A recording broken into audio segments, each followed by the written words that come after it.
a jolt and then you'll die.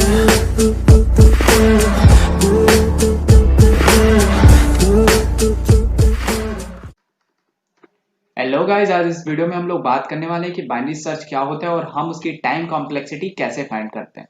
तो simply यहाँ पे यार एक लिस्ट दी हुई है। लिस्ट में हमें एक नंबर फाइंड करना है। सपोज हमें यहाँ पे 2 फाइंड करना है। स्टार्टिंग इंडेक्स दिया है 0 और एंडिंग इंडेक्स दिया है यहाँ पे 8। तो यार बाइनरी सर्च होता क्या है? लीनियर सर्च में क्या होता था? लीनियर सर्च में हम लोग स्टार्टिंग से एक एक नंबर उठाते थे और चेक करते थे क्या वो नंबर उस नंबर के बराबर है जो हमें सर्च करना है। लेकिन बाइनरी सर्च में यहाँ पे केस थोड़ा सा उल्टा है। यहाँ पे स्टार्टिंग इंडेक्स देखते हैं, एंडिंग इंडेक्स देखते हैं और स्टार्टिंग एंडिंग से हम लोग पता लगा लेते हैं कि मिड का इंडेक्स क्या है। तो यहाँ पे देखिए 4 एलिमेंट इधर और 4 एलिमेंट इधर, यानी 23 हमारा मिड का एलिमेंट है। ओके, यानी स्टार्टिंग 0 एंडिंग 8, मिड का कितना है 23। और यार बाइनरी सर्च के लिए जो भी हमारा लिस्ट या एरे है वो सॉर्टेड ऑर्डर में होना चाहिए। तो हमें सर्च करना है 2। तो मैं चेक करूंगा क्या जो मिड वाले से 2 ये हमारा बड़ा है कि छोटा। तो यार 23 है, 23 से मिड वाला हमारा छोटा है। तो यार अगर ये सॉर्टेड ऑर्डर में है और मिड से ये 21 हमारा छोटा है तो इधर वो एलिमेंट मिलना पॉसिबल नहीं है। वो एलिमेंट सिंपली इधर ही मिलेगा और इधर मिलेगा। तो मैं क्या करूंगा, मैं इस एरे में चेक करूंगा। अब इस एरे की कोई बात नहीं करूंगा। इस एरे में कितने एलिमेंट हैं? 2 2 4 5 5 एलिमेंट है तो बीच का एलिमेंट आया 6। इस बार मैं चेक करूंगा मिडिल वाला एलिमेंट कौन सा है। मिडिल वाला एलिमेंट है यहाँ पे 6। अब मैं चेक करूंगा क्या जो 2 है वो 6 से बड़ा है कि छोटा। अगर 2 6 से बड़ा होता तो मैं फिर इन तीनों में से चेक करता, लेकिन अब 2 है 6 से छोटा है तो इधर पॉसिबल नहीं है इसका मिलना। इसका अगर मिलना है तो ये लेफ्ट साइड ही मिलेगा। सिंपली मैं ऐसे चेक करता जाऊंगा। और अगर ये जो मेरा बार बार ये जो मेरा स्टार्ट है एंड है, स्टार्ट एंड के बराबर हो गया। कभी ऐसा हुआ कि स्टार्ट भी वही है एंड भी वही है, या कुछ ऐसा हुआ कि स्टार्ट एंड से आगे निकल गया, इसका मतलब वो एलिमेंट वहां पे मौजूद नहीं है। और नहीं है तो मैं रिटर्न कर दूंगा कि ये एलिमेंट मौजूद नहीं है। तो सिंपली हम लोग यहाँ पे बनाते हैं एक फंक्शन। तो हमने एक फंक्शन बना लिया बाइनरी सर्च के नाम से। ओके, बाइनरी सर्च फंक्शन है और इसमें मुझे क्या क्या पास करना है? सिंपली एक लिस्ट पास कर देनी है और मुझे वो जो एलिमेंट सर्च करना है वो पास कर देना है और स्टार्टिंग इंडेक्स पास कर देना है और साथ में मुझे एंडिंग इंडेक्स पास कर देना है। तो जैसे ही मैं फंक्शन के अंदर घुसा, मुझे सबसे पहले एक काम करता हूँ, मैं मिड काउंट कर लेता हूँ। मिड कैसे काउंट करूंगा? इंपोर्ट मैथ करा लिया है मैंने, तो मैथ डॉट फ्लोर लगा के मैं बीच वाला इंडेक्स पास फाइंड कर लूंगा। जैसे start plus end divided by 2, ये हो गया हमारा मिड का एलिमेंट जो कि MID मिड का इंडेक्स है बेसिकली। और LST ऑफ मिड करके हम वो वैल्यू निकाल लेंगे।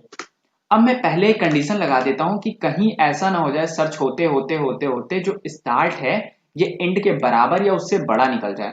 तो अगर कभी ऐसा होता है कि जो हमारा स्टार्ट है वो एंड से बड़ा या बराबर हो जाता है, इसका मतलब ऐसी सिचुएशन पहुंच चुकी है जहां हमें वो एलिमेंट नहीं मिला और हम अब ऐसी सिचुएशन पे आ चुके हैं जहां स्टार्ट एंड बराबर हो चुके हैं या उससे बड़ा हो चुका है। तो मैं सिंपली रिटर्न कर दूंगा -1। माइनस मतलब 1 मतलब नहीं मिला। एक और पॉसिबिलिटी है। एक और पॉसिबिलिटी क्या है कि जो एलिमेंट मिला है LST के मिड में, जो एलिमेंट मिला है वो एलिमेंट वही है जो एलिमेंट हम सर्च कर रहे हैं, ये पॉसिबिलिटी है। तो अगर ये पॉसिबल है तो हम लोग क्या करेंगे, हम लोग रिटर्न कर देंगे वो इंडेक्स रिटर्न कर देंगे, यानी मिड रिटर्न कर देंगे कि इस इंडेक्स पे हमारा ये मिल चुका है। या ये पॉसिबल है, क्या पॉसिबल है कि जो हमारा मिड वाला जो एलिमेंट था, जो जिस एलिमेंट को हम सर्च कर रहे हैं वो हमारा मिड वाले से छोटा है, यानी अब हम लेफ्ट एरे की बात कर रहे हैं। अगर हम बात लेफ्ट एरे की कर रहे हैं तो मैं यहाँ पे एक रिकर्सिव फंक्शन बनाता हूँ।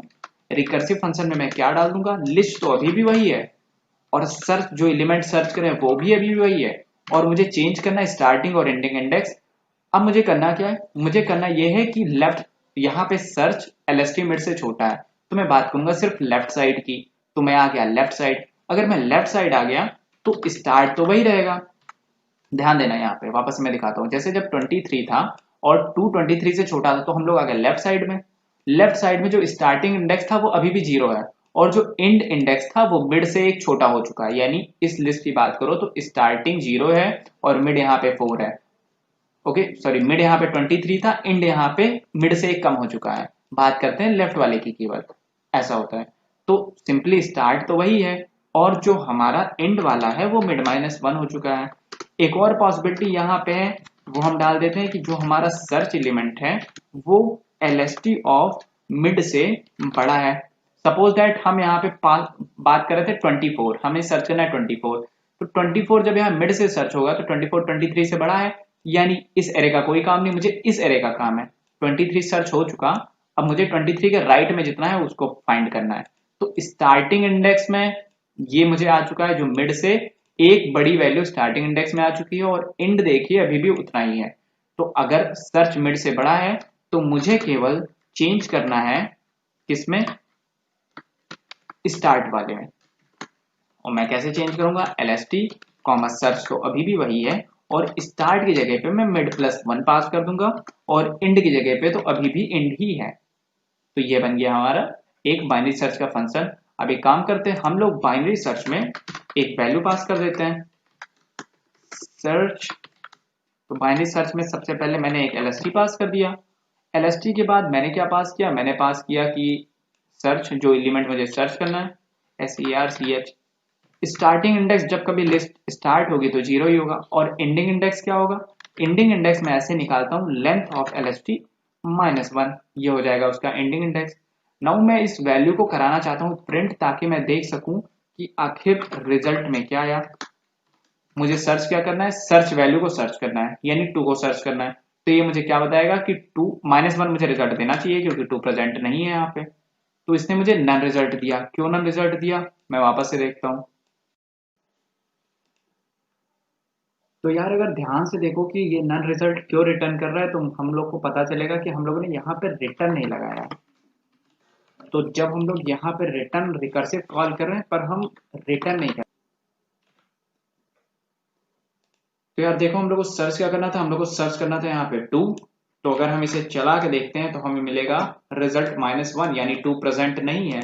अब सपोज दैट हमें सर्च करना है यहाँ पे 12, तो 12 फोर्थ इंडेक्स पे, तो यहाँ पे हमारा रिजल्ट आना चाहिए 3, क्योंकि 0 1 2 3 सॉरी थर्ड इंडेक्स पे था, 12th का रिजल्ट आ गया 3। तो यार यहाँ हम लोगों ने देख लिया कि बाइनरी सर्च करते कैसे हैं। अब यार इसकी बात करते हैं कि यहाँ पे हम लोग टाइम कॉम्प्लेक्सिटी कैसे निकालते हैं। अब अगर बेस्ट केस की बात करें तो बेस्ट केस में क्या होगा, यानी पहली बार हमने फंक्शन कॉल किया और पहली बार में ही मिड पे हमें एलिमेंट मिल गया, यानी अगर हमें सर्च करना है 23 तो पहली बार में ही हमें मिल गया, तो वहां पे हमारा टाइम कॉम्प्लेक्सिटी, मैं कह दूंगा टाइम कॉम्प्लेक्सिटी यहाँ पे 1 हो जाएगा। बात करते हैं वर्स्ट केस की। वर्स्ट केस में क्या होगा, वर्स्ट केस में ऐसा होगा कि आपका एलिमेंट मौजूद ही नहीं है, तो मैं बार बार चेक करता जाऊंगा, चेक करता जाऊंगा, चेक करता जाऊंगा। तो देखो कैसे चेक करूंगा, सपोज दैट स्टार्टिंग में मेरे पास एक एरे थे जिसमें नंबर ऑफ टर्म्स थे n, यानी स्टार्ट और एंड ये टोटल टर्म्स मिला के थे मेरे पास n।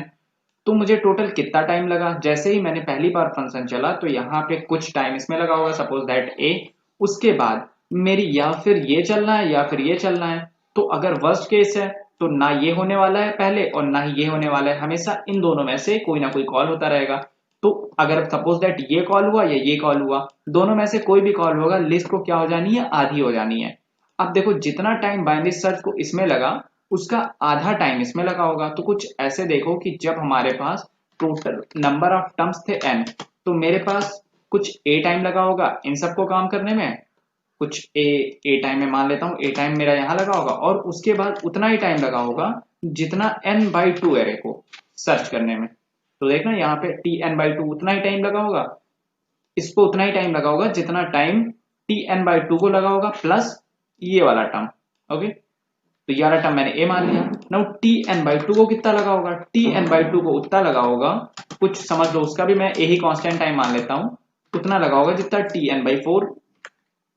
नाउ ऐसे चलता जाएगा हमारा, चलते चलते चलते चलते एक टाइम पे हो जाएगा ये T2। जब ये आएगा T2 के बाद उसमें भी A टाइम लगा होगा, plus time required by T1। Now T1 के केस में कितना टाइम लगा होगा, सिर्फ A। अब अगर मैं इन सारी चीजों को सम कर दूं तो देखिए यहाँ पे tn/2 यहां से कैंसिल, tn/4 यहां से कैंसिल, ऐसे सारे कैंसिल, T2 यहाँ के T2 से कैंसिल और T1 यहाँ के T1 से कैंसिल। तो जो Tn में टोटल टाइम लगा होगा वो ए सपोज दैट के बार ये इक्वेशन लिखी है, तो जो टोटल टाइम होगा वो k टाइम्स a। अब मैं यहाँ पे बात करना चाहता हूँ ये टोटल टर्म्स कितनी होंगी, ये कितनी टर्म्स होंगी। n तो नहीं होंगी क्योंकि हर बार आधी हो जा रही है, तो ये कितना होगा हम लोग देखते हैं। ये एक जीपी की तरह काम कर रहा है। पहले टर्म है n, फिर टर्म है n/2, फिर टर्म है n/4, फिर टर्म है n/8, ऐसे टर्म होता जा रहा है। तो कुछ टर्म ऐसा है n, फिर n/2, फिर n/4, फिर n/8 और लास्ट में जाके हमारा हो जा रहा है 1। लास्ट में कुछ हो जाएगा 1। तो ये है एक जीपी, और जीपी का फॉर्मूला होता है Tn is equal to AR⁻n-1। तो वहां से जब हम लोग नंबर ऑफ टर्म यहाँ पे निकालेंगे ये फॉर्मूला लगा के, तो हमारे पास नंबर ऑफ टर्म आएगा log n to the base 2, यानी log k भी कह सकते हैं क्योंकि हमने टोटल k माना है। और अगर मैं इसको अगर n मानूं कि टोटल n टर्म्स रहे होंगे तो log n आंसर आ जाएगा। तो यहां से निकलता है जो हमारा वर्स्ट केस है उसकी जो टाइम कॉम्प्लेक्सिटी वो है log n। तो time complexity of worst case हमारा था log n, और जो हमारा एवरेज होगा, एवरेज क्या होगा, एवरेज हमारा होगा log n ही होगा। तो यार यहाँ पे हम लोगों ने देखा कि बाइनरी सर्च कैसे काम करता है। अगले वीडियो में हम लोग सिलेक्शन सॉर्ट पढ़ेंगे। तो फिलहाल के लिए मैं चलता हूँ, आप सब अपना ध्यान रखिएगा। Good bye.